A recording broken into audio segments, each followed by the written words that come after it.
Assalamualaikum warahmatullahi wabarakatuh. Perkenalkan, nama saya Muhammad Hadi Hidayat dengan NIM 05517353735. Di sini saya akan menjelaskan beberapa soal yang diberikan dalam penyelesaian tugas 2 aplikasi pemrograman R. Baiklah, untuk soal nomor 1 yaitu buatlah perintah R untuk membuat kurva dan histogram untuk distribusi normal baku dengan beberapa banyak bilangan acak sebagai berikut. N sama dengan 10. Itu berarti banyak datanya 10, kemudian N sama dengan 100, N sama dengan 500, dan N sama dengan 1000. Dengan hasil menyerupai sebagai berikut. Baiklah, langsung saja kita praktik di aplikasi apa? Di sini saya telah membuat sintaks sederhana untuk memunculkan grafik yang sesuai dengan contoh yang diberikan. Adapun jumlah data yaitu N sama dengan 10 dan X sama dengan R0 10. Ini berarti distribusi normal baku yang acak berjumlah 10. Kemudian untuk membuat histogramnya kita memerlukan package hits X, frekuensinya false karena kita tidak diberikan contoh frekuensi. Kemudian main atau judul besarnya yaitu kita buat paste, kemudian grafik N sama dengan koma N sesuai dengan contoh yang diberikan. Kemudian XZ yaitu tulisan yang berada pada sumbu X. Kita buat X. Kemudian YLab itu merupakan tulisan yang berada pada sumbu Y. Kita ketikkan frekuensi relatif. Kemudian untuk perindah grafik yang akan kita buat, kita membuat warna kolom dengan col sama dengan white, bordernya yaitu biru, kemudian density-nya. Lebar kolomnya yaitu 20, kemudian angle-nya yaitu arah arsirannya yaitu 45. Kemudian X-lim merupakan batas dari banyaknya grafik, batas dari banyaknya batang yang akan kita buat pada grafik sesuai dengan contoh.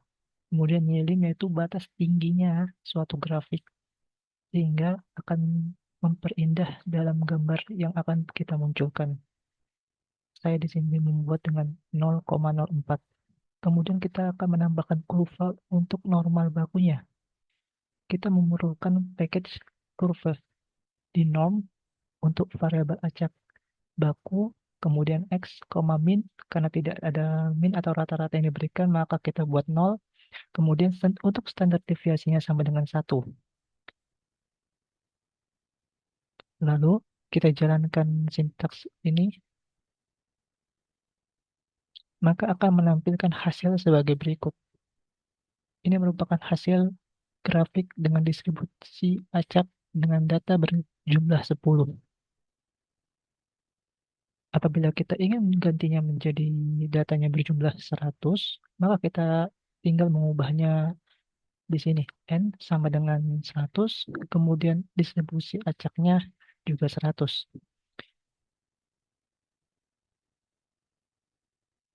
Maka akan memunculkan hasil seperti ini. Begitu juga selanjutnya untuk N sama dengan 500 dan juga 1000. Kita tinggal menggantinya di jumlah data dan juga di banyaknya data yang berdistribusi normal namun acak. Maka akan menampilkan hasil sebagai berikut. Dan juga yang terakhir untuk datanya berjumlah 1000, kita tinggal menggantinya lagi menjadi 1000.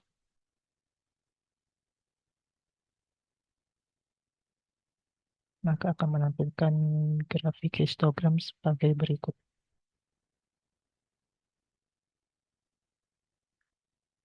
Untuk kurvanya, dia akan menyesuaikan dengan bentuk histogramnya. Jadi, untuk kurva kita tidak mengubahnya sama sekali. Sekian dari soal nomor pertama, kita akan melanjutkan ke soal yang kedua. Soal kedua yaitu diketahui suatu matriks A sebagai berikut. Seperti yang terlihat pada soal Kemudian kita akan menentukan A, teras atau trace dari matriks A. Lalu determinan matriks A, apakah matriks A merupakan matriks non-singular. Kemudian C, kebalikan dari matriks A. Dan yang terakhir D, yaitu nilai eigen dan vektor eigen matriks A. Baiklah, langsung saja kita melakukan praktiknya di program R.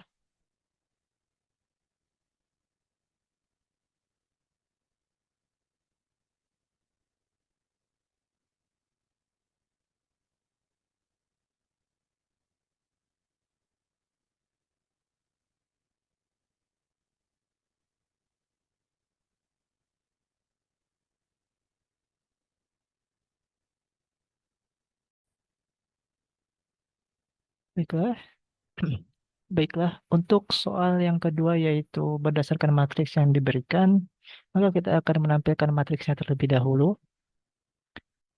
A sama dengan matriks itu untuk menampilkan matriks, kemudian C itu untuk menggabungkan elemen-elemen matriks. Kemudian yang itu n row berdasarkan barisnya itu jumlahnya 4, kemudian n col yaitu kolomnya yaitu 4. Berarti matriks yang akan kita buat yaitu matriks 4 kali 4. Kemudian koma b row kita berdasarkan baris untuk membuat matriksnya. Lalu true. Kemudian kita menempelkan matriks A-nya yaitu kita ketik A. Lalu untuk soal yang diberikan yang A yaitu menghitung trace atau teras dari matriks A.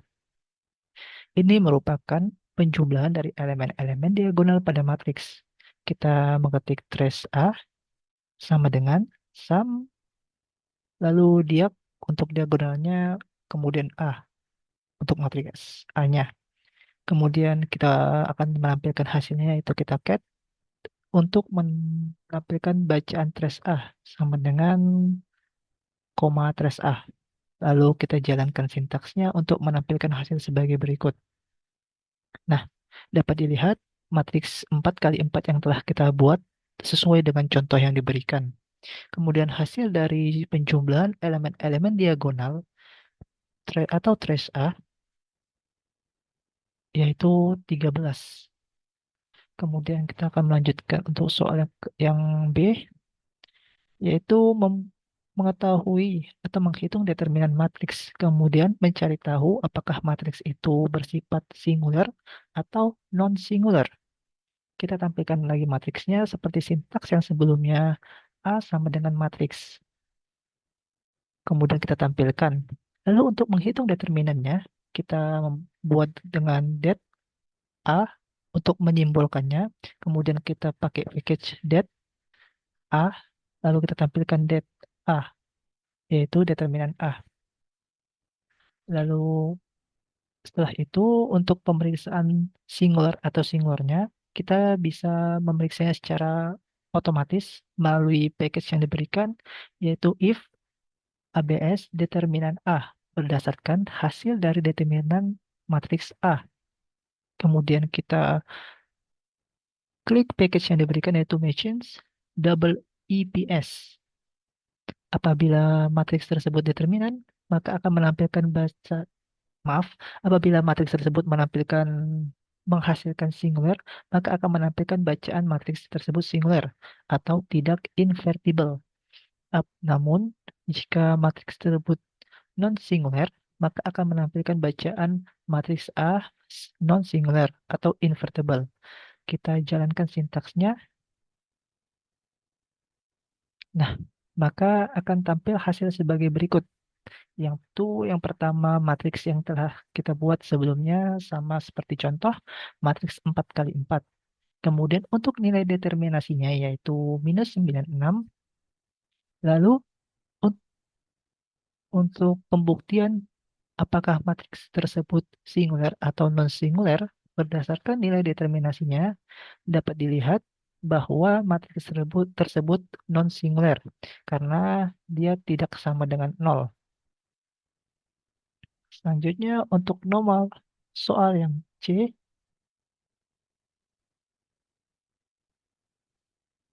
kita akan membuat inverse matrix Sama seperti sebelumnya, kita menampilkan matriks 4 kali 4 terlebih dahulu sehingga mempermudah kita untuk mengetahui matriksnya. Kita tampilkan. Lalu untuk menghitung inverse matrix, kita simbolkan A underscore inv. Lalu ketik solve, yaitu untuk inverse matrix pada RStudio. Kemudian A, yaitu matriks A. Kita tampilkan hasilnya dengan mengetik A underscore inv, simbol yang telah kita buat tadi. Maka akan muncul hasil sebagai berikut. Yang pertama yaitu matriks yang telah kita buat, yaitu matriks 4 kali 4. Lalu di bawahnya ini merupakan hasil inverse dari matriks A tersebut. Dan soal yang terakhir, soal D, menghitung nilai eigen dan vektor eigen. Kita ulangi lagi, yaitu tampilkan matriks A sesuai dengan contoh, yaitu matriks 4 kali 4. Kemudian kita menghitung nilai eigennya dengan menyimbolkannya terlebih dahulu, eig, tanda panah, kemudian eigen, matriks A atau A. Tampilkan eigenvalue-nya yaitu dengan mengetik eig, tanda dolar, kemudian value. Lalu untuk menampilkan eigenvektornya, yaitu nilai eigen kolom 1 untuk nilai eigen ke 1. Kita mengetik eig dolar vectors. Lalu kita jalankan sintaksnya. Maka akan menampilkan hasil nilai eigen dan nilai vektor eigen sebagai berikut. Baiklah, sekian penjelasan dari saya untuk penyelesaian tugas 2 aplikasi pemrograman R. Apabila ada salah kata, saya mohon maaf. Terima kasih. Wassalamualaikum warahmatullahi wabarakatuh.